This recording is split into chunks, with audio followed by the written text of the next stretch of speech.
Welcome to episode 160 of This Week of Gear Report for the 4th of May, 2023, 160. Kevin, can you believe that no one has stepped up and said, dude, what are you doing? Like 160 episodes, really? No Wow. one has stopped us from continuing. It blows my mind. Sounds like permission to me. It does. Yeah. I've said for years, silence is acceptance, right? And no one has stopped us. So we're just going to keep broadcasting every week. So I think we may have a decent show. We may have to make it up as we go because I thought that Pete from gun websites, gear websites, everyone calls him G Webs. I thought he was going to join us on the program tonight. I may have screwed up sending the link to him. I don't know. He hadn't shown up yet. If an icon of G Web shows up at some point, because he never goes on camera. If that shows up at some point, then you know what that's about, and we'll talk about all the cool things that he's doing. And TJ is, I think they may be in like a kickball tournament this evening for his adult kickball league, so he will be here at some point. He called me a while ago and said, I'm probably going to be a little late, but I'll be there. So that leaves us, Kevin. So hi, I'm Jeff. I'll be your tour guide this evening. And that guy over there is the quiet hustler, Kevin himself from GSL. So welcome back to the program. It's been a few weeks since you've been here. So I'm not sure how we managed to keep the program alive without you, but we did because we knew you'd want to come back, and we had to be sure it was still here for you when you got ready. So it's good to see you again. You too, man. I miss you. Tell me, thanks, man. And I was thinking about you recently as I was seeing all the posts for CanCon that were up. So you want to give us a little like an overview of what is CanCon and how did it play out for you? Oh, CanCon was epic.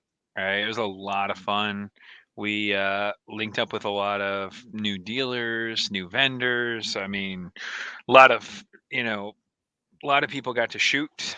We kind of partnered with Tippmann Arms in Fort Wayne, Indiana, for the event, and I met with Chris there at Tippmann, and he brought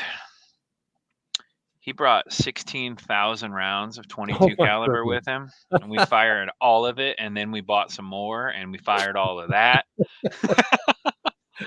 Wow. So it was kind of intense. Yeah, Right? sounds like it. We fired about 18,000 rounds, I think. That's nuts. Lots of full auto. Oh, we also fired that 18,000 rounds on 3 GSL suppressors. Wow. Right?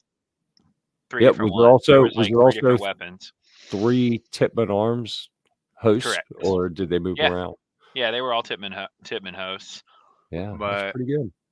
I mean, obviously one of those 3 got like the bulk of it. It probably got like 7 or 8,000 rounds through it. Wow. So for an event like that, do you ever like weigh it before the event, weigh it after the event, see how much crap got collected in it? No, we've weighed them before, like in returning, guys that were processing a warranty return or whatever, Tippmann has one that they put 50,000 rounds through.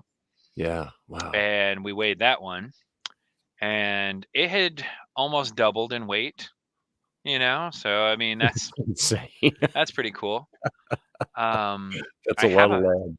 I have a photo of it, actually. Let me see if I I can. think I've seen that photo. You posted something recently. Yeah, I posted it fairly recently, I thought. Yeah. Let's see. Gun snob. Dude, where are your manners? You be nice to people when they come on the program here, okay? What's Gun Snob saying? He said I was promised G, so G Webs, and all I get is Kevin. No yo from me tonight. Hell. Kevin I guess he's the only yo-yo around here. Yeah, Kevin is single-handedly making this program this evening, so you ought to be nice to him. Let's see. And G Web says, "Where's the link?" So I just sent it to it. It was in an email for Google Calendar midday today, and then I just sent it over as a Facebook message a couple minutes ago as well, G-Web. So one of those places you'll find it. Yep. Everywhere. Oh, and we have an intruder, I see, making his way into the green room. All right, well, we're waiting for his camera and everything to pop up. I'll show you something that you may find interesting. An item that I got off of Amazon that was sent to review. Let me see if we can get the light. It's black, so it's hard to actually see what it is here, but it is a suppressor cover with a what is that, 8-inch can or so in it, Okay. and the little tail hanging off the back, to Sure. tie it up so it doesn't walk its way off the front and get shot up. So this is something that it says DSY cover on the little package. This was one of the Amazon reviewer programs that I'm in. I saw this pop up, I think it was yesterday, that it was available to be reviewed. And I was like, yeah, why not? I got a bunch of cans I need to go get out of the safe at Quarter Horse Arms, and it has this little fiberglass sleeve on the inside that, and then you put the cover with kind of a felt interior over the outside. I thought it was interesting because I have covers for all of my cans that I keep here at the house, but most of my cans I keep in the safe at Quarter Horse Arms because I haven't formed them to me yet. Gotcha. Which I should probably do at some time. And I use cold tack covers on all of mine. So I thought, you know what? Since it's available, I'll try this one. And I think I like the cold tack cover better because it was custom made for mine. But Right. Nice. I've got some larger diameter cans that are a little bit longer that'll probably fit perfect on. So we'll check that out at some point. And TJ I let know. him step in. Well, I had Nice, to. I was like, I know something that'll fit on. So there we go. What's up, everybody? Ah. What would that be? Can't say it. The can that apparently Pappas's people were supposed to be sending you at some point. Let's see. Oh, Yes, that's the one. G needs a link emailed to him. So you guys converse among yourselves. I'm going to pop over an email and send Go for it. Pete what he needs. We'll converse. What's up, Kevin? What's going on? Hi there. What you doing? I just got back to Georgia. Oh, I was in Phoenix the last week for CanCon I saw. and had an absolute blast. It was Nice, a good time. nice. I just got back from Miami from the regional track meet for the kids. So Nice. nothing like 6.5 hours of driving today. It's fine. So in Miami That's traffic, which is fantastic. Just before you got in here, we were talking about CanCon and about some suppressors. And this suppressor here that's being displayed, this is the Tittman, or it's the GSL Tomcat suppressor that we had put on a Tittman Arms M422. And it was fired like maybe 60 to 75,000 rounds, right? But at least 50 for sure.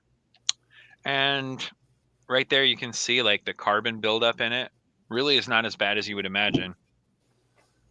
You would think that after initial 50,000 blast rounds. chamber. Yeah. It's like Yeah, you lost half the the first volume one- of your initial blast chamber. Yeah. Yep. But then you notice how like the subsequent baffles really aren't filled. It's pretty Yeah, interesting. You could fire And that then- thing till it's packed full, man. Right? Yeah, like there's that little mini one has lost a little volume, but the next two after that, Yeah. they not have much. very little. I'm surprised to see it's like it gets more as you get closer to the muzzle end or to the Right. exit end. Interesting. It's very Mhm. interesting. That's not at all what I thought would happen, you know? Yeah. But All right. Well, that's kind of neat. So G-Webs, I sent that link to your gun website's email address. Should be so much easier. We don't use melon anymore. StreamYard's so much better. Yeah. Yeah. Well, apparently he didn't get the calendar notification today. There's one on the calendar. And then, yeah, I hear you. I just sign in. I just log in and I'm like, wow, a new episode. I'll sign in. Yes. Not everyone has God privileges within, I know. Within our StreamYard. Listen, Defense Dad comes through with the yo. So take that, gun snob, sucker. Yeah, snob. There you go. Being all bitter. G will be here. When he gets here, we want the yos. Right? Yeah. Let's see here. Okay, let me address this because we've done this a couple weeks, and it's something that I've talked about before, and I forgot that I was doing this. He says, "You cheating and only going live on one channel tonight." Yes. As I say every week that I remember, we are trying to get more people over to the Gear Report Firearms channel. And to stop watching and liking and commenting on the main Gear Report channel while neglecting the Gear Report Firearms channel. So we're only going on YouTube live on the Gear Report Firearms channel, and that's what I plan on doing for the time being. So we'll see. I may put it back on the other one. I actually have some questions about, like, does YouTube penalize either of the broadcasts when you simulcast on multiple channels? Because normally they don't like if you have if it's the same content being published on multiple channels, then they kind of penalize you for that. So duplicate content is kind of a bad thing on the web. More videos for them to put ads in. It's fine. Well, I suppose that's right. Yeah. Okay. To listen to Kevin for too long. No yos tonight. No yos. He's the only yo. He's just crusty. If you want to get technical, there is 3 yos in his first comment. Yeah. Yeah, you noticed that too, huh? Yep. Yeah. Honcho Fed is here with the requisite 3 yos. Nice. Okay, so while we're waiting for G-Webs to join us, what do you think? Commas or no commas? Does it matter? Commas make a huge difference in many phrases. Because then you're like, yo, yo, versus yo. Yeah. Yeah, I hear you. All right, see G-Webs is down there. And why don't we bring him in? And then we only have one article to talk about anyway, but we'll bring him in and do some introduction. And is it a guitar article? So everyone has titles, right? I am Chief Gearhead. TJ is Director of Snacks and Beverages. Kevin, the Quiet Hustler. And G-Webs, what should we add to the Gear website store? That's a good title. I like that. So welcome to the program. It's nice to have you here. Good evening. Thanks for the link. Finally, I'm not used to using Facebook, so that took a while. I still never got an email or whatever. Yes. Really? Interesting. Yeah, so I think we're sending something across. I sent one over to you, but that's weird. I get like 47 of them a week. Every time I update anything, it sends out to everyone who's on the list. All right. I promise not to derail the show tonight, says Defense Dad. Yeah, whatever. I've heard that kind of crap from people before. And the gun snob, I'm trying my hardest to derail it. And you're succeeding so far because we're talking to you instead of interacting with our special guests this evening. So why don't we shift over to G-Webs? And so the invitation, it's something been a long time coming. Like we should have had you on the program before. But I thought, why don't we give you a chance to kind of talk about the myriad of different things that you have going on. I mean, you got all kind of projects all the time with different web properties and different social media accounts and whatnot. So why don't you give us like the 20,000-foot version of the G-Webs multimedia worldwide empire and then you can dive into some of the cool projects you're working on. Right on. Well, that's easy because I don't really have anything right now. But thanks for the link and thanks for having me on. Pretty much started doing internet stuff in the 90s, I guess, in the late 90s, and somewhere in the early 2000s started to quit 9 to 5 type of stuff that I had been doing and started to work on clients and things. And by the time 2000, I don't know, 7 or 8 came along, YouTube started and started the channel with from the websites, and we've kind of had parallel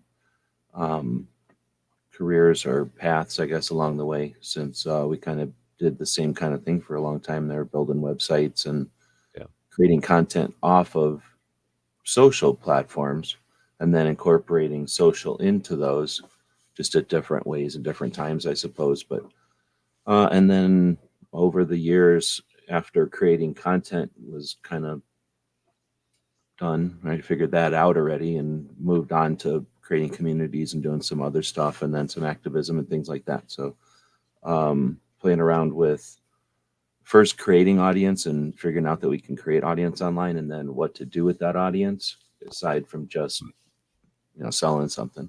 So had a lot of fun, or have had a lot of fun over the years using the internet and its tools to accomplish some different things along the way. And I like to do most of my projects transparently or open, I guess, mainly because we're doing them in pieces. So we end up doing a lot of the stuff online. So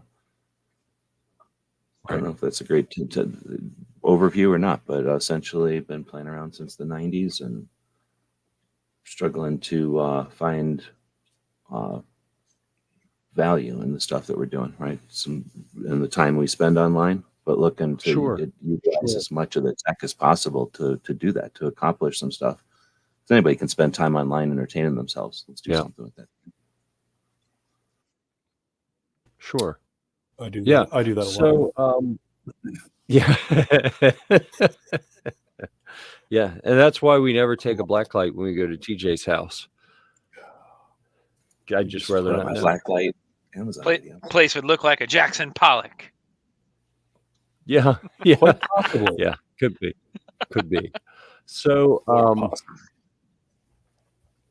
the first question is getting started early on the internet. I'd like to know, what was it like working arm in arm with Al Gore back in the day when he was inventing the internet? Well, I definitely didn't do that. I worked at AOL in 90 something to 90 to 97-ish to 2000-ish or something like that. 95 to 2000. I'm trying to remember anymore. But so anyway, I was working on pretty big internet chunks back in the day, doing stuff with West Coast brand. What do we call this? The headquarters of AOL out here. So I got to see quite early on. The early internet was in the end of the 80s, I guess, technically, right? And then the early 90s. Sure. So by the time AOL came along, that was after the first nuts and bolts internet and the beginnings of, do I say polished internet? At least fancy internet, something that you could do online instead of just having to learn codes and stuff. Sure. So that's kind of when I jumped in. So Al Gore was already, he had already put all his tubes in then. Oh, I got you. Well, we thank him for that anyway. Being into it that early, you should pretty much own part of the internet now, don't you? Well, I tell you what, if I would have known type of thing, AOL, I got in because it was a job in town that I was working at a different job. It had nothing to do with the internet. I could care less about the internet back in the 90s, but I knew people that started this job at this weird place behind the movie theater. And that's where it started out, is this weird place behind the movie theater. And then, they became rich. They were all millionaires. And then they moved over to this other spot in the kind of the middle of the town. And those who knew were like, hey, you might want to get a job over here. Because those that had the stock split a couple of times on them were millionaires, literally. So I worked elbow to elbow with lots of millionaires. Wow. It was interesting. I didn't get quite that rich, but if I would have kept all my money, I wouldn't be talking to y'all. I'd be on some, island somewhere. There was that kind of money to be made, though. It was pretty crazy. Well, and you could dial into the event from your yacht in the Bahamas. Yeah, exactly. Yeah. Or I'd have my staff or something. But like I remember Red Hat going public, and there was people that were already millionaires, you know, buying Red Hat in chunks when it went public, and you know, just crazy. It was a lot of interesting times back then. Yeah, yeah, definitely. So it's very interesting hearing you talk about, you know, you were doing all this stuff. Oh, and then YouTube started. Like, you know, it can be hard to remember, I think, a time. YouTube is so pervasive in many of our lives, that it is kind of shocking to think, oh wow, you know, that timeline you gave, YouTube really wasn't around before then. Like trying to think back, you know, what did we do with the internet before then? You know, Oh man, we talked about it a little bit. Forums. I'll tell you what. Forums. We Yeah, watched yeah. pictures load one line at a time in our emails Mhm. as they were loading one line. And I also Yeah. remember starting a download of a song, you know, from Kazaa or from the Pirate Bay or from BearShare or from, you know, Huh. whatever utility it was. And then I would leave with the phone line connected, go to the, you Yeah. know, dinner, go to the movies, and then come back and then take a nap and then wake up the next morning and then the download would be completed. Right. Back in the day. Uh, Kids don't realize what they missed out on. But They we have no were, idea. it was the others. We were looking like we were patiently waiting. Like we thought that was the coolest thing ever. That was, it was the coolest yeah, thing. that was tech. Oh yeah. Definitely But I was the definitely coolest remember Look at that. you know, I definitely remember YouTube when it was. Do y'all remember when it was kicked in the balls and kitten videos? It was like E-Bombs Oh, yeah. World was the big thing, and YouTube was just this alternative to it. And it took a little while before it's like, wait a minute, there's a lot more going on here than just videos. Like we can post our own videos here. It's not super complicated. And I think from between 9 and 10, somewhere in there, is when at least I experienced the gun community turn into a thing on YouTube and become solidified as an alternative. You said before it was all forums. It was Sure. either you're on the national forum for guns, at least you were on Yeah. the national forums, or you were on some kind of a sub forum that was built because the national forums were so horrible, but they were ruthless. They were angry people on the forums back in the day. Well, there still are.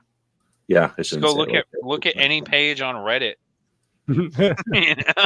Yeah, which is essentially right where all the forum folks kind of, or that type of folk would go. Yeah, that's my biggest issue that I've ever had with Yeah. you know, Reddit specifically is no one ever gets on there and says, I bought this and I love it. This is the greatest product. No, nope. They get on there and they say, this product sucks and Huh. that product sucks and the manufacturer sucks. Everything sucks. Oh, it's crazy. Sounds about right. Yeah. So so for you, G, were you always a gun guy, or is that something that evolved later? That's a good question. Yeah, I was always a gun person. I grew up with them, and we had plenty of me. I was a gun person for sure, and I knew I had more guns than other people. But it was like I don't know, somebody that was into motorcycles. You know, like some people were hobbyists. It was like my dad's hobby or whatever. So I knew he was a collector. So we had a bunch of guns and stuff, but we weren't like 8 guns of the same thing. It was like 8 different guns or whatever type of thing. So I grew up with them, and I knew that we had more guns than other Sure. people, but it wasn't like nobody had guns or anything. We were unique. I just had maybe more around or something. I cared more about them than some other people. But yeah, I grew up not just around them, but I was into them. So always been a shooter. Always been doing stuff with and around them. So it's some, how when you get out of high school, you get out of on your own. There's probably I was a little less interested, but I'd be the guy that in college that had guns, and I had guns. It was still, if I'm living out here in Arizona going to school, I'm going to go shooting on the weekends, even if I'm not into guns. I'm still going to use that as an inexpensive, fun recreation when I have the desert to play with.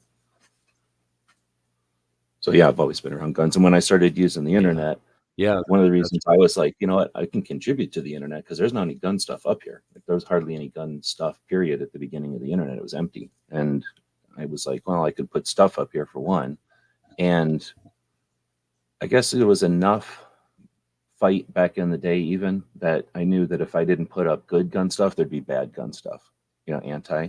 So to some extent, I bought a lot of domains just because I'm not going to have this domain. Back in the day, they cost $6 or whatever. I'm not going to not pay $6 and let some anti own something like turn in your gun. Like I bought that because I could. I can let somebody else buy it. So even some of those decisions. Did you ever put anything up on it? Yeah, for a long time. I don't know if there's anything up there now because I don't waste my time, because it would actually just create a bunch of hassle. But I would put up there like, hey, if you got a gun, go to your local gun shop and tell them that you've got it. And if you're uncomfortable, they can probably come out and get it. Or if you really want, you can call the police. But it's kind of a waste of time to call the police. I basically explain, hey, if you're uncomfortable, don't touch it. And there's resources that can help you. And if it's worth something, they won't rip you off. And don't just listen to some idiot who wants to rip you off, who will just tell you to get rid of it. And you could also just learn to shoot it. It was something like that. But it was essentially just text, no nothing on there. Go back way back to 7 years ago or something. But essentially it was just text. Oh, yeah. Yeah. So, so you grew up with guns around. Were you in an area where am I trying to go here? I'm looking to figure out when the advocacy started. Is it something you grew up with? Were you in an area where was there around was pushback? Always, and I think it was more World War II and the just living through reality. Like everybody in my family just knew, like, oh, you want to have a gun within arm's reach. Like you don't have to be paranoid, but at the same time, you want to be able to defend yourself. So the advocacy probably comes from even being a little kid. And back in our day, the cop would come to the police officer would come to the school and teach you gun safety and stuff. And even back then, I could tell the apprehension, unnecessarily, what do you call it? Like theatrical apprehension that teachers would have. And I'm like, you're making this seem like a big deal. Like if this was a pool, you'd look like a fool. You'd be like, oh, be careful, don't drown as soon as you touch the pool. Like they're just unnecessarily apprehensive about these things.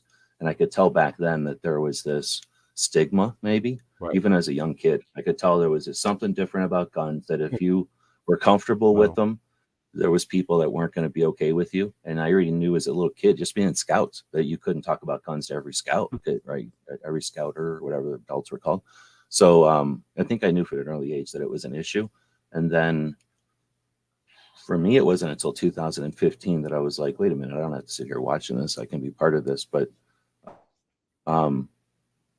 contributing as far as adding content that was positive and didn't have any hype. I would say I was an activist from the beginning, but I had no awareness that it was necessary for all of us to be part of awareness until about 2015. Gotcha. Yeah. Yeah. Because that is, when I think of you, these days, advocacy is probably the first thing I identify with you. And then just, you've always got some sort of, what comes to mind is just to say some sort of crazy project going. And they're not crazy. They're just, a crazy project in terms of, some neat project that, like, how come everyone isn't doing something like this? It's I like to do things that are not necessary, that are not that no one, they don't need to exist, but it'd be neat.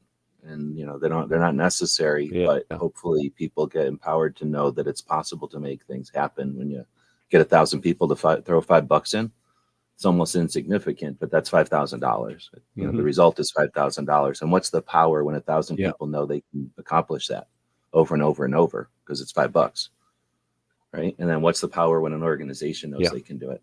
Yeah, I just got sick of using the internet as a fun toy. And in 2015, I was like, what are we doing this for? We're doing this because I'm not trying to get rich. I probably could have done something to try to get rich during it. I just like playing with it.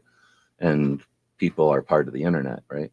So somewhere in there, I figured out that nobody else is really going to be using their time with this kind of direction. So maybe you should try to get rich.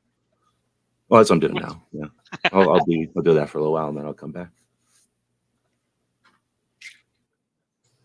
Or if he gets really rich, we'll never. You got to do that periodically. Nice. Yeah, you don't. Did you go to NRA?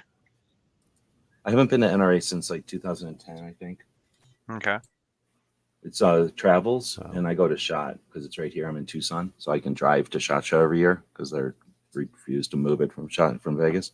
So NRA moves all over. For a content creator, you know how it is. NRA is not conducive to making videos. SHOT Show is. I pretty much started that whole thing, so it was easy enough to do videos at SHOT Show. And you started SHOT Show?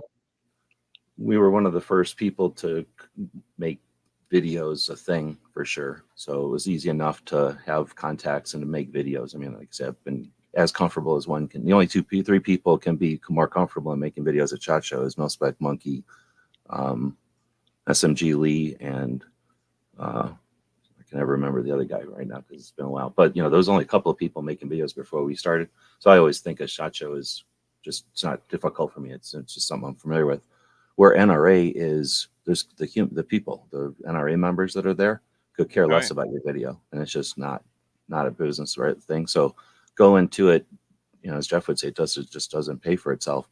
And experiencing it is interesting, but NRA members are ultimately frustrating. They're just ultimately the end user, and very few of them are all that interested in activism. So it's frustrating to have that many members show up, not go to the meeting, and then complain about the NRA for 364 days of the year when they could have all just piled into that room and changed the NRA every single year.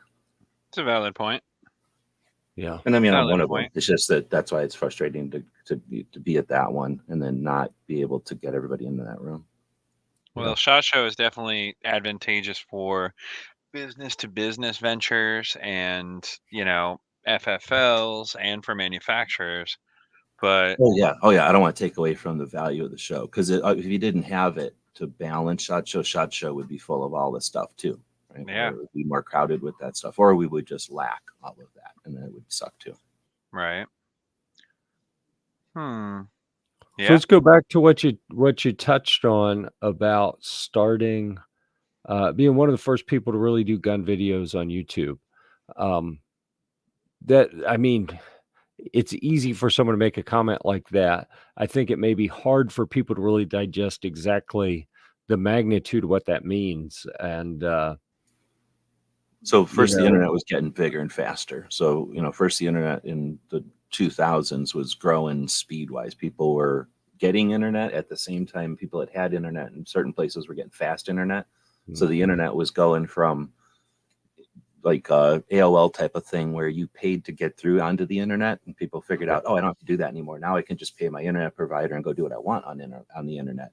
And then they could do what they wanted on their phone as well as their computer, because their phones were turning into smartphones, right? Were happening. And then you had high speed internet. So now web pages could host video and things like YouTube could exist, but that didn't really happen until 9. So that time in the between early 2000s and 9, going to SHOT Show was digital pictures was, oh my goodness, you want to take a digital picture and have this picture on the internet within a week, when everybody else was taking film pictures that would get on the magazine in August. You know, SHOT Show's in January. So we would say, I'm going to take it. And back in the old days, you would have to have a piece of paper, and they'd have to sign the piece of paper, and everybody in the picture would have to sign the piece of paper for every picture you took. So we'd have to bring our printer to SHOT Show and carry around this big ream of paper, because we were paranoid, and we were like first website on press or media. So we were walking around taking these digital pictures. Luckily, I knew a bunch of people from just knowing people, I guess. And, so they were comfortable. Some of them were comfortable with me taking digital pictures. And then I would put these horribly grainy, you can imagine like 8 megapixel and 800 megabyte picture, wherever they were, on the internet. So it wasn't like they were afraid that people were going to see these digital pictures and like make airsoft copies of their stuff before it even hit themselves as an actual thing. That was the big concern. Or maybe being a video game without their license or something, because that was the kind of thing that was, the issue. They just didn't realize that pictures couldn't do that. I was going to be putting up a grainy picture of whatever it was at the time, like probably the era of the SIG 556. Remember, that was a big deal. And they were able to put the SIG 556 in this little silver box, and no digital camera could really take a picture of it. Like they figured out how to thwart getting the pictures online fast. It was crazy. So back in the day, it was pictures and just getting people to be comfortable with putting the pictures online. And then you had Milspec Monkey. I don't know if everybody knows him, the guy who created morale patches for the most part. And then SMG Lee and I'll think of that guy when I'm not trying to think of them, but these guys were the first pioneers to do video at SHOT Show, and they would go in with nice cameras and they'd wall off a booth and they'd get us a bunch of video for the forums, and then they would go process these videos, and eventually they'd go up on the forums. And this was before YouTube existed, so that's period. That was it. So then YouTube started, and I was trying to do something different. So I can remember SHOT Show 2009. I had to pay to go to Florida. It was the last year I moved. So we went to Florida, and we all go, and you know what it's like going the other way. It cost us like $3,000 or something. And I had already stopped having sponsors by then. So this was all just, we were just eating this money. So we were paying to go to SHOT Show, and I was going to bring a bunch of people so we can make the most for that investment. We really wanted to capitalize on SHOT Show. And this was the year we were going to do video. So I always tell the story. We went to Circuit City and bought a camera on whatever Thursday. And we flew to Florida, and Greg learned how to use the camera. And then we used it for the weekend and took it back on Monday and returned it. So like we couldn't even afford the camera. And then I had all these files and I couldn't hardly use them because you could have this file in 2009, but what were we going to do with it? Good luck. I could put it online in Tucson. I had a fast enough internet, but not that many people were using the internet for that. So we got a couple of little clips and things on there. And then we figured out how to make the videos better. And from then on, YouTube was a thing, and people figured out that they could go to YouTube. So about 2012, 4 or 14 or something like that is when YouTube hit SHOT Show. So yeah, SHOT Show has kind of been an evolution of tech. And I always use that example of SHOT Show hated the idea of technology. So technology hitting the floor. They were super resistant to it. And if you had asked anybody in 2006, what'll it be like in 2023?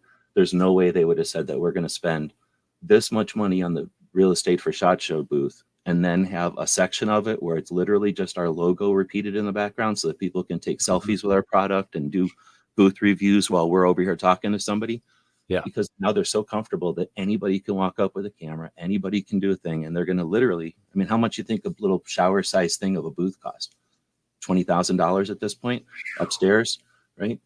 $5,000 if it's downstairs for just a shower size little place in their booth that they can do a selfie. And how much is that worth? You know, $20,000 for a little section. It's probably worth $80,000 in media. Boom. You know, just without even thinking about it. Right. Yeah. So so it's changed. And I always say, you know, we got to remember we did that. The audience did that by expecting whatever's next. They didn't want to wait around for it. And creators got there and, you know, competed with each other and learned tech. Some people went there and nerded out on, you know, faster phones or better connections or getting stuff up there faster or whatever. So it's been a pretty good like indicator of the way that the industry can accept things without being willing to. So let's hit these comments real quick. Gary says, I wouldn't be here without G telling everyone it was possible to be a creator. So good job there, G. And then Snobs was on the screen for a while, but we didn't talk about it. That giving G credit for helping new people get started online and learn how to value their voice. So good job, man. Appreciate it. Yeah, I've seen a bunch of people who know, and then especially people that come from other realms, like they failed somewhere else. Let's say they failed selling beanbag furniture, or let's say they failed in the automotive realm. And then because it was too difficult for them and they didn't have the skills, right? And they probably were bad people.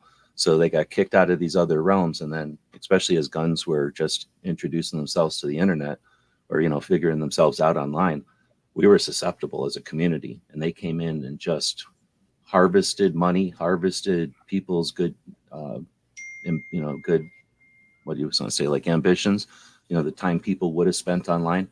Everybody only, you think about it, you only got so much time online. You know, at some point you're going to decide to be online. At some point you don't get to decide, you're done. And, you know, you don't always get to decide that. You have a kid, right? Something happens, you have a grandkid, something, and you don't got time no more. So I've seen that cycle come and go. And when you got these unscrupulous people that I'm not super happy about, come in and squat and just figure out like, oh, I can harvest money on the community. Well, they're also harvesting people's time and, you know, the time that they have online. And if we can do stuff with that time, if people can be effective, it was just horrible to watch time after time in that time, again, between about 9 and 2016 was like the worst time to just watch the meat grinder of people going, because there was a ton of money being made, just tons and tons of money. That's when the internet was figuring out, or the world was figuring out, that the internet was free advertising or cheap advertising compared to the old days. So they were just pouring money into the internet. So everybody who could came running with buckets. And the people that came because it seemed like a good time to get online were just getting chewed up. So that's where I started at some point, like letting people know, like, hey, you're not alone out there. Like, if you're doing something valuable, there's people out there that can help you. Because there's a lot of camaraderie, there's a lot of collaboration. Right. And obviously, you guys know you do way better together than we do alone. Yeah, absolutely. And it's interesting to me hearing that timeline, because I think the first shot I went to was 2016. And I remember people telling me, like, you gotta, like, really, not just telling me, but no, seriously, you can't just go in a booth with your camera and start taking pictures. You got to get permission, and you can't take any video unless people explicitly say it's okay. There wasn't anything to sign anymore at that point. And I did. I was very diligent about, hey, do you mind if I take a picture? And I did it that year. Maybe the next year there was a little bit for a couple days, and then I realized, yeah, no one cares about that anymore. And it's been a free for all ever since, I think. Yeah, I was to say, somewhere in there is when there'd be a time when somebody come up and yell at you for having a camera out. And that was Wow. probably 13 or something. And then it kind of ended when people just had phones and were, Yeah. they were going to take pictures of stuff. They didn't care if they were press or not.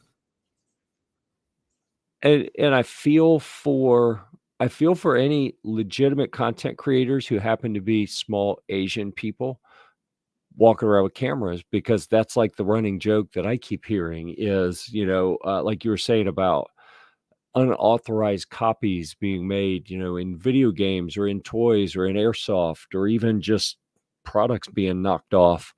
You hear a lot of, watch out for those little Chinese guys running around with cameras, taking pictures of all your stuff and putting things in the pictures for scale so that they can get the scale right. And like, man, it's got to be work. Can imagine.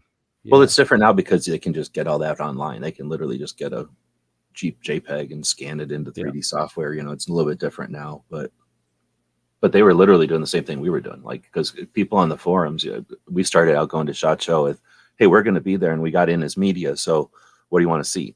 And I was an AK guy, so there wasn't that much AK stuff, but at least I could go look at the AK stuff. And if there's 8 things to look at and I can only look at 4, like, hey, help me figure out which 4 type of thing, right? So a lot of it was, can you take it out, and do you mind if I take this apart and show it on the table next to a quarter so people know what we're talking about here? So there was that kind of, what are you taking these pictures for? Like, what do you care about all this detail? On an AK, it's like, will this handguard work on my Chinese one? Will it work on my Yugoslavian one? They have different thicknesses and stuff. So that kind of stuff mattered to some of us. Oh, right. Yeah. Interesting.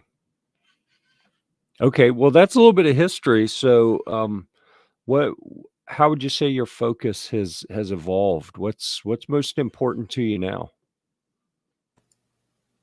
Oh, that's a good question. At the moment, like they just said, I'm trying to not lose the farm, so making the moolah again.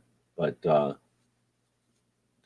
really just the idea that we all have a voice and that we all have a seat at the table if we want it. And, they can scoot up a couple extra chairs if you really want to bring people along. So I've had a lot of fun in the last end of this whole thing, not the end, but the last chunk of this whole thing. Once there are so many people online that are able and motivated, that it's definitely turned into a decentralized, am I allowed to say that, decentralized community.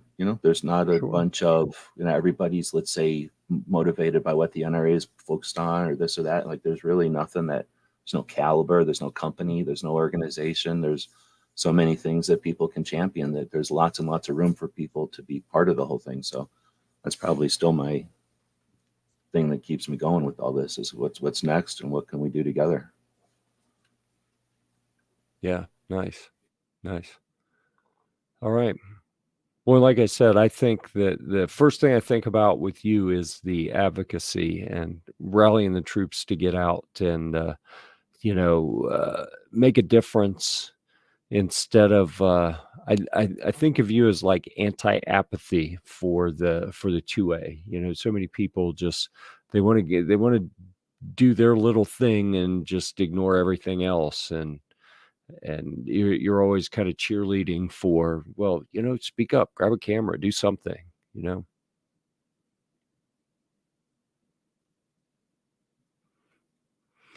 All right, so why don't we pause for a second? You know what? I've been listening to programs a bit lately, and I realize people have commercial breaks. We don't have commercial breaks, but we're gonna do a content break, and Ooh. if this will come up. Yes, we had one article published. I've got a couple in the queue. I think TJ's got one or two out there that are pending, which means I should have edited them by now and posted Yeah, them, it's but all I right. was It's okay, buddy. I got you. waylaid by some other things. It's well, it's kind of like G was saying. Sometimes you got to shift focus to refilling the coffers. You know, build the war chests in it. Then you can go out and do the cool fun stuff. I just do my part. I get my articles done and ship them off to you, and then it's off my plate. Yeah, I hear you. This one, I'm going to point out an error that I just saw that's probably too small for people to see. That it is credited to me. I did not write this. It is supposed to read guest poster, because that's something we do periodically. We'll have folks who come in and say, "Hey, I'd like to contribute something, but I'm new at this. I don't really want my name on it," or whatever. And every now and then, I mean, I probably get 8 or 10 requests a week. And you may notice that there are probably about 5 or 6 a year that actually make it to the website. So it's not many. Yeah. So this one, it actually came with no image. So that's actually my old boat there. And I've been sitting here looking at it going, why the hell did I get rid of that? I really enjoyed having that boat. So anyhow, this article, Boat Accessories Essentials You Will Need After Buying Your New Boat. And you'll see another picture of my awesome old boat that I don't have anymore. Things that you could use: binoculars, fish finder, a couple things for fishing that really were kind of lost on me.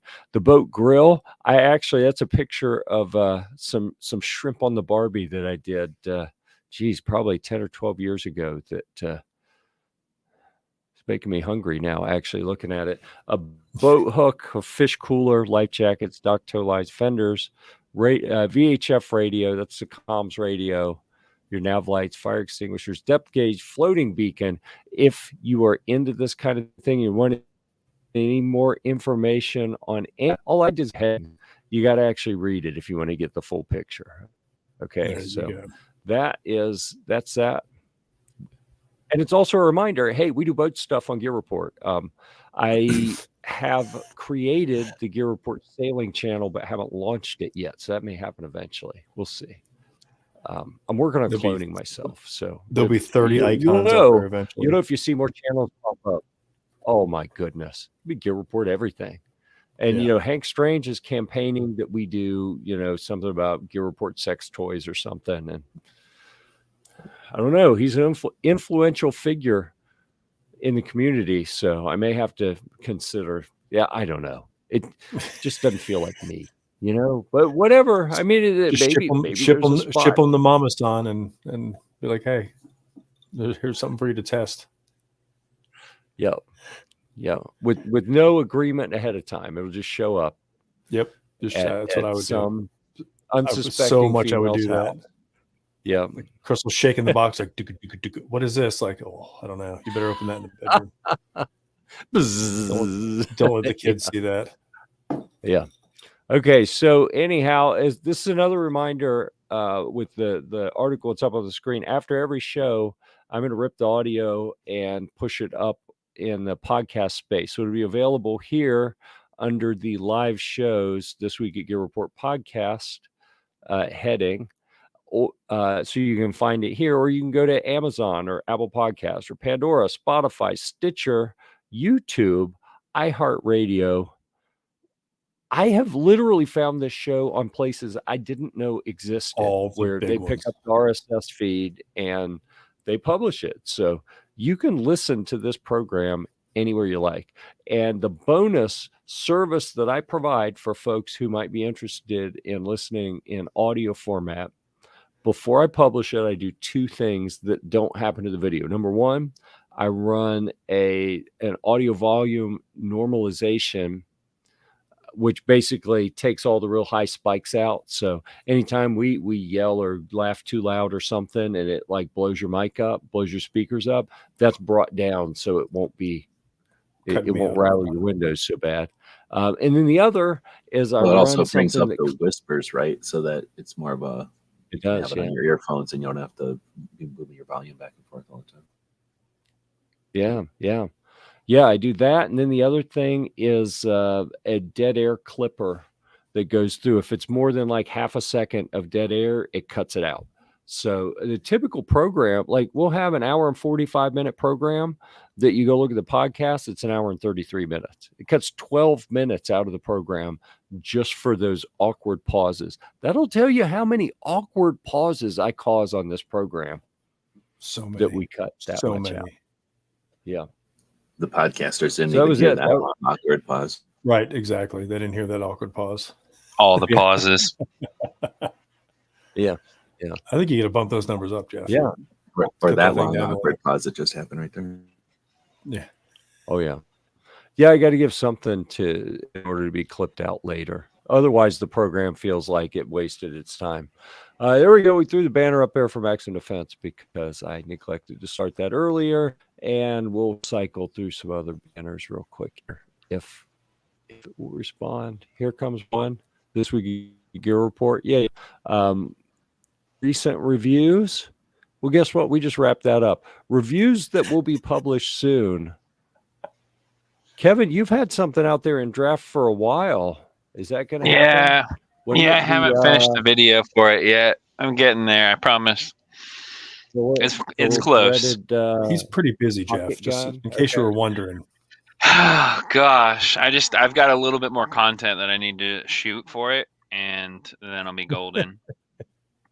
But it has been a crazy time. Crazy time. I do have something really interesting to contribute to the conversation, though, for everyone that's seeing this on video. Because I went to NRA, and then I went to the primary arms range day, and then NRA, and then flew to Phoenix for CanCon. And I have 3 of my favorite patches. You guys know I'm a patch guy. Mm-hmm. And so I snuck off. I never would have guessed. And I grabbed 3 of my favorite patches from the wall. And this comes in for one of the top patches of the NRA. Yeah, that's pretty cool. Meeting. It's from Real Avid. Real Avid. So that was blue at SHOT Show. Yes, they had a blue one at SHOT Show. This one says NRA on it. It does say NRA there on the top left side, right side, whichever side you're looking at. And so I just thought that one was really cool. Second one is this one from Primary Arms. Oh, nice. And that's pretty badass. That's cool. And for all the people listening, they're really cool. Yes, this one's like a Cobra. It's pretty badass. It looks like Cobra Kai from I was going to say. It could be a Cobra Kai reference, maybe. All right. And third, final, and probably one of the coolest. Is it a GSL patch? No. Oh, okay. This guy here. This little bear arms guy from Strike Industries. Yeah. Nice. It's a bear bearing arms with night vision. Yeah. He's got all the goodies. I know. How freaking cool is that? Yeah, that's cool.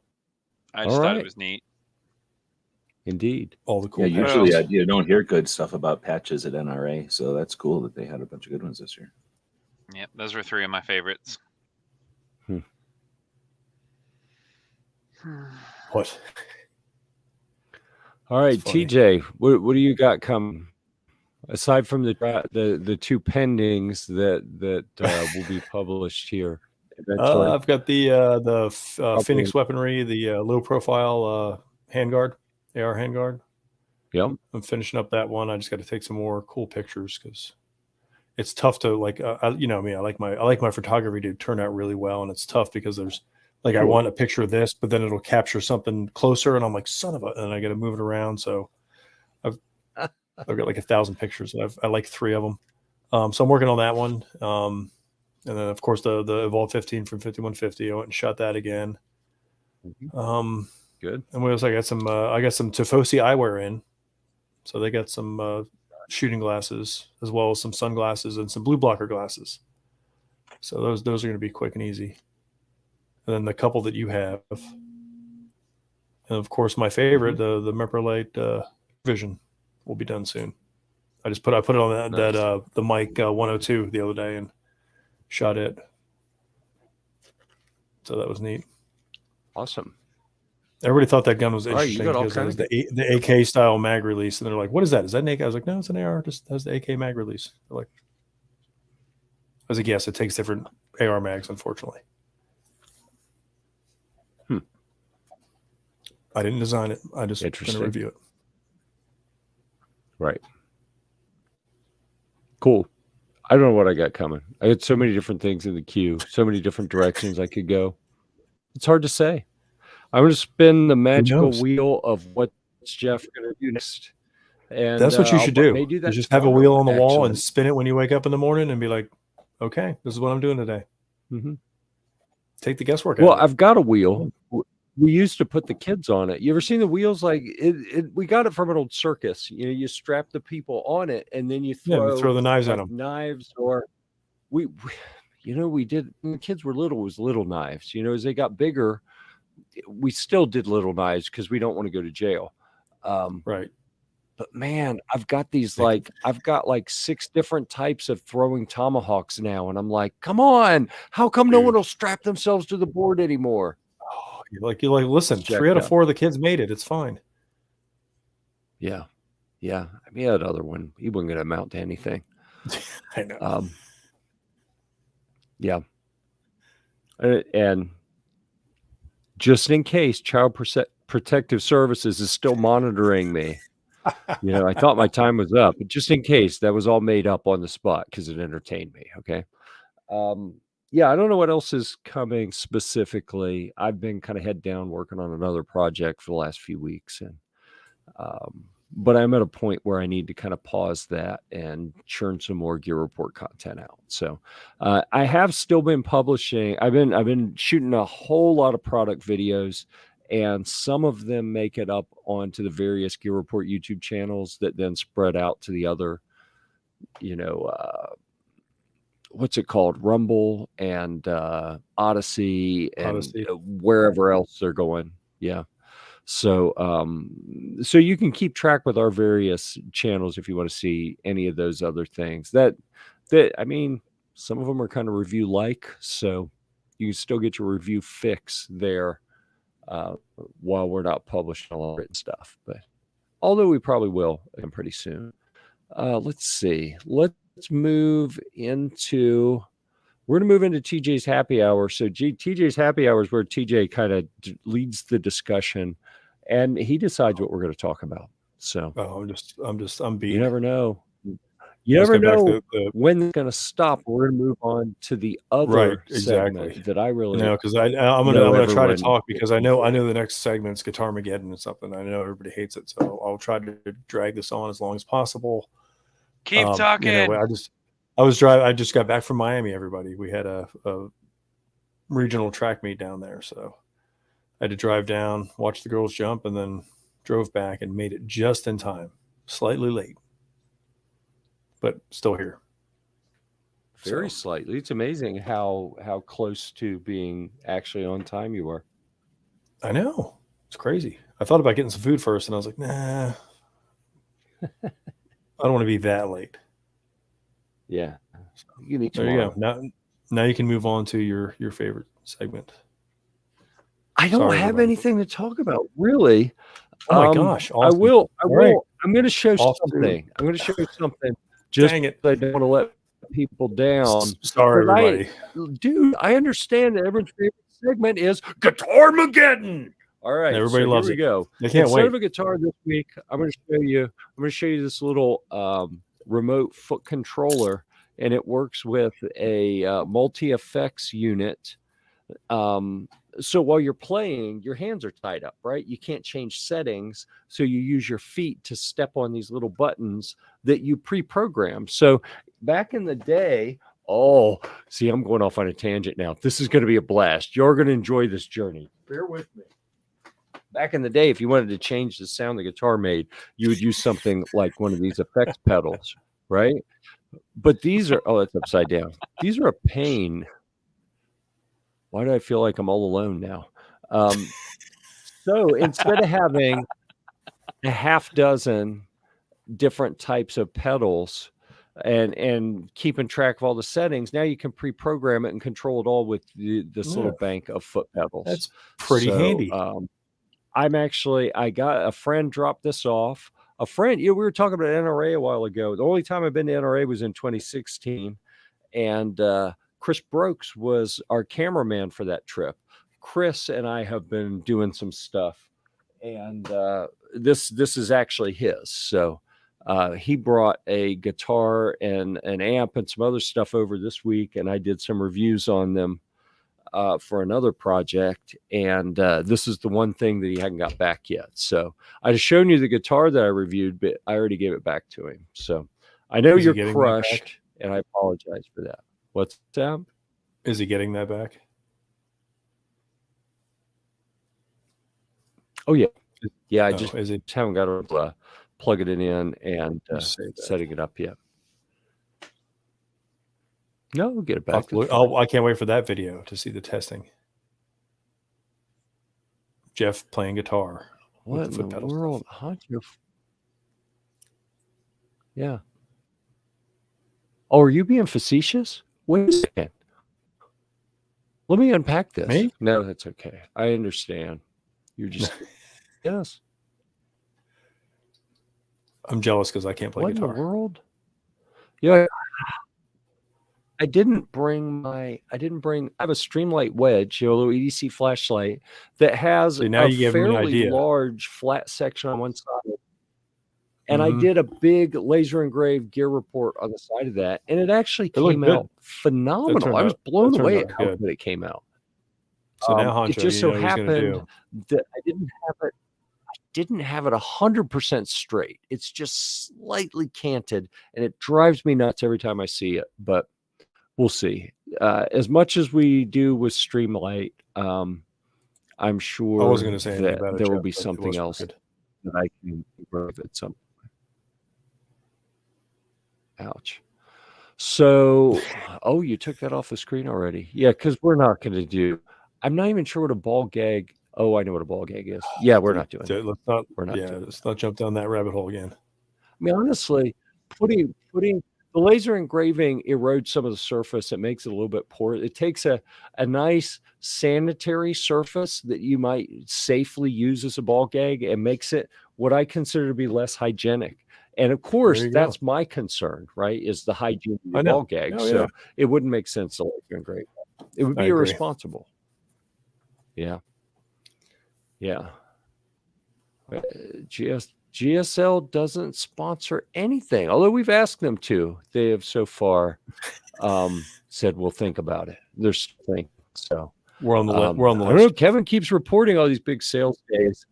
He's clearly at least the country's most prominent and respected suppressor salesman. I'm sure he has some weight with them, and we'll make something happen eventually. But we're not. He spends all his money on patches. He just wants to go to the events to get patches. That's it. That's the only reason. Do you sell any suppressors? No, but I got like 15 cool patches. Do you have a Gizzard Gary patch? I have a Gizzard Gary Kevin, do you have a Gizzard Gary patch? Yup, I sure do. That's awesome. Let me see. All right. Oh, wait a second. I feel like we've been manipulated for shameless Gizzard Gary promotion. Gary got some. Got some in there. Look at that. Let's see. Go back to the archives here. Yeah. Here's my Gizzard Gary. Oh, look at that. Yep. Nice. Yep. And here's my Gun Snob patch. Yeah, we don't care about that guy. Oh my God. Listen, dude, you need to sanitize your hands after touching that. And here is another really cool patch that I got. It's a squirrel, and it's called Yeah. like Sergeant Nuts or something, and it's from the Gear Nuts guys, and it's pretty awesome. Nice. Yep. See, patches. All the Yeah, good patches, stuff. You're like, I'm just gonna have to decorate the whole wall with hook and all loop. the patches. Yeah. I think you might Excellent. have a problem. All right. Well, that was very interesting. All right. We get There we targeted go. off. I know. There's I the might Gear get a Report pick patch. up a Look at guitar for the. There There's you a- go. Oh, look at that. One of the So limited and edition that's a good because segue into some of the projects. Yeah, it is Is he limited breaking up edition. for y'all, or is that my connection? It's probably mine. It's always mine. It's always his connection. yeah, it's always Jeff's. I blame Jeff. His entire internet stream relies on a guy with Yep. Morse code tapping on a telegraph that goes through a fax machine and then Yep. gets beamed up to That's- a satellite, down to a pager, Pretty much. and then there's a guy. Everybody who listens, it's not really awkward pauses. It's just Jeff's internet giving out, and that's what it's just like he'll talk and long pause. There you go. Yeah, it's so frustrating because there are literally no better options for internet where I live. I know that's hard up there. So G showed the Gear Report patch. That was a part of a project. I think maybe we were in the second time that he did this and called it Patch Batch, where he assembled a variety of 2A supporting content creators and solicited designs from them and then had patches made. And I was seriously like, I look back and I'm like, we really didn't know each other well. We bumped into each other at SHOT in a few places, but hadn't really done anything together. And it was a big honor and a huge boost to Gear Report to be able to participate in that project. I really appreciated it. And I see projects like that happening. It seems like at least once or twice a year.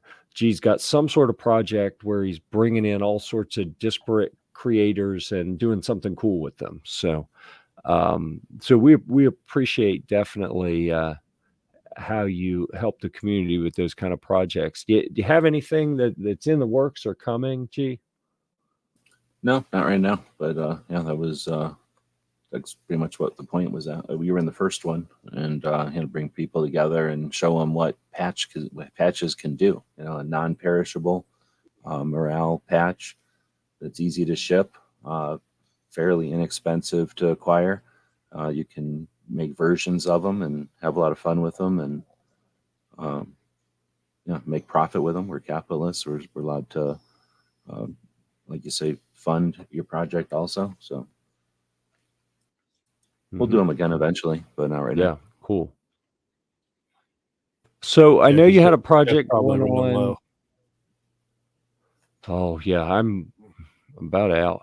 Oh, and I got to tell you, a faux pas that I did a couple years ago. I thought I knew who made those patches. Like I thought, TJ, I don't see where the lights clicked on. You were with me when this happened, and I walked up to a brand that makes patches that I thought was the one that was behind the scenes making the patches for that project, and I slapped that patch down on the counter like, bam! Look at that. They looked at me like, yeah, we didn't make that. I was like, oh my god, that was the most awkward interaction I have ever had. Of that type, and I was like, "Oh my god, that was embarrassing." Make me some. Yeah, I should have. Damn, it's all right. It happens. Yeah, it happens. Everybody. But G, you were doing something with trying to get an embroidery machine, and am I correct that you ended up with maybe not the one you had initially hoped for, but you do have something now? Is that correct? Yeah, exactly. We did a crowdfunding for like a 15 color fancy embroidery machine that could, kick out patches, real nice ones. That's quite a few thousands of dollars. So we ended up getting about a third of the way, and ended up getting a like a prosumer, something that a rich grandma would get to sew Winnie the Poohs on bibs and stuff like that. Sure. Or maybe little fancy and flowers on blades. are you actively looking for people to send some work your direction so you can make that machine pay for itself a little bit? Or Oh no, thanks. No, it's a prototype machine. It's one color at a time, so very time consuming and laborious. It's interesting to be able to take an idea and put it into a essentially like a 3D printer. Take an idea and have a product, but just like a 3D printer, that doesn't mean you're ready for production and you can just sit around watching this thing work. It could probably do some level. So I was able to get essentially out of the first 2 million stitches, to put it in perspective, took the first month, let's say, whenever I could, jumping in there and working on it. 2 million stitches was about 300 patches, 285 patches. So you can make the machine pay for itself if you wanted it as a small business or something. But I'm using those patches to say thanks to the people that helped crowdfund the thing, and then some custom work for some of those folks as well. But I like to be able to just have the machine to be able to do the prototype stuff. Some of the first Gizzard Gary stuff was prototype stuff where we would, I'd learn how to get the digitizing software. I don't know, it's not actually digitizing, but 3D printers, right? We're just going to say digitizing. The different processes of getting it from an idea onto the computer and then over to the machine and then printed, which are all, just like 3D printing or laser or something else. It would all require a bit of skill, learning curve. So anyway, even if I was interested, I'd have to devote a lot of time to getting a decent product out of there consistently. Just like anything, there's all kinds of little glitches and tweaks and stuff. I don't have a production machine. I have a little tiny machine that does one color at a time, and if I'm lucky, I can get 4 patches in a run. Oh, we lost Jeff, or he kicked himself out. Okay, good. Dude, it's always this connection. I don't know. Because I got a real bad connection too. Usually mine's midday though. Yeah, mine's usually pretty solid unless we start getting some storms. Then somewhere around water gets in it and messes it up. I don't know if it's on the pole or something, but AT&T says it's fine. So I'm like, all right, whatever. Hi, buddy. You're back. I am. Yeah. I think I bumped the wrong button or something. I don't know. The web page reloaded for some reason. So fortunately, it didn't shut the stream down. Although we're over an hour, we probably ought to visit if there are any questions or anything people would like us to address. Get them. It's last call for questions, and I think we covered our general agenda items. So I'll give the little warning to our panelists. If there's anything else you want to talk about, then it's time to put your hands up and make those things happen as well. So I absolutely want to thank all the panelists for being here. We really appreciate it. Thanks for all the folks out there keeping the chat kind of lively. So they're not dependent on us to be entertaining, Yeah. Lord knows we can't do on that. their part. I know. Jeez. That's right. Yeah. Well, this weekend is Cinco de Mayo. Yes.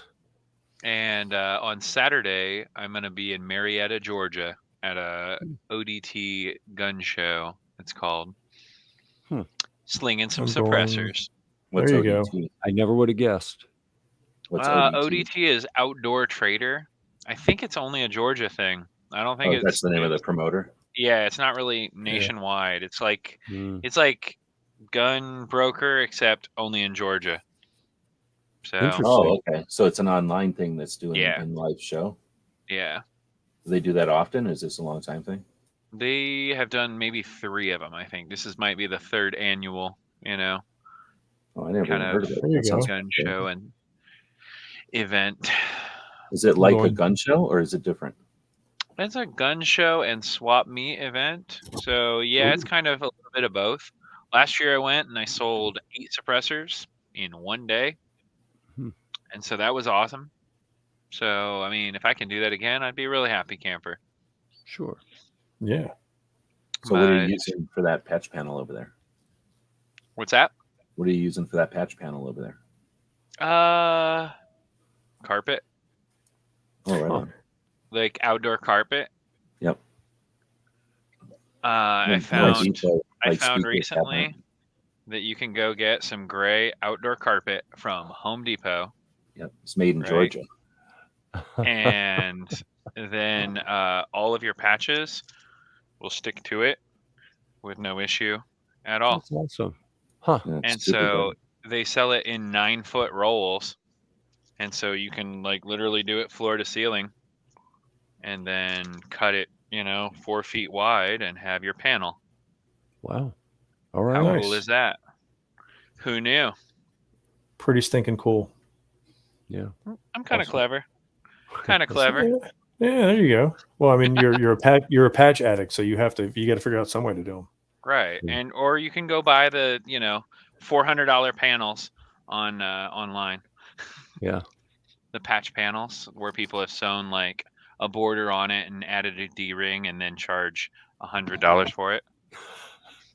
It's not $100. I keep seeing a little head poking out from behind your stuff back there. It's like, What's going on? is he done yet? Is he done? Right. I could So see that. Yeah. you'll be in Georgia. I got to go. I'm going to Leesburg over there. I got Pew Fest that I'm hitting with Rich. Nice. So Flying Rich is Nice, going. nice. So someone mentioned that to me recently, and then I Googled it and I didn't see any listings on it, and I'm like, I don't know about this event. Where are they promoting it at? I'm gonna go check it out. I had no idea. Rich sent me the link, so I was just like, all right, cool. Who's the main sponsor for the event? Like who's hosting it? Silencer Shop or Huh. let me Well, I look. tried to find it. I swear. You go Google Pew Fest and Leesburg, and you should be able to see it, right? I don't see any websites that really mention it. In theory, The Bike Fest pulls up, but Yeah. I mean, I don't know. Maybe they're blocking you, Kevin. Maybe. Is a some strategic move. you piss some people off somewhere. You get him. Oh, I'm Yeah. sure. But I mean, I Googled it and I didn't see anything about Pew Fest, Leesburg, nothing. So I said, I don't know what this event is or Let me anything see. about it or who I would contact. So Yeah. I'm moving on about my life. Sounds like a solid plan. Okay, Yeah. with that, Well, I'll let you know about it. There you go. with that, I'm going to ask G if there's anything you want to talk about, any upcoming stuff you want to promote, or you know the drill. Anything you want to talk about before we shut it down? Right on. Appreciate it. Normally I'd have stuff going on, but yeah, I'm also working on some projects, so not much Yep. happening right now. I think we're working on the same projects, so Making some Benjamins. trying to. Yeah, Hopefully, it looks like it's working. So that's the good. There you go. Good. All right, so that we're going to end on a happy note, making Benjamins. All right. Yep. That Dollar makes everyone bills. happy. All right. So normally this is the point where I tell the guest how we close out the program, but G doesn't do cameras, so it doesn't matter. We don't have to tell him about pointing at the camera or anything because we would know if he he's did doing anyway. it though. I know I'm he is. assuming. Yeah. Okay. Until next time, we'll see you at the range.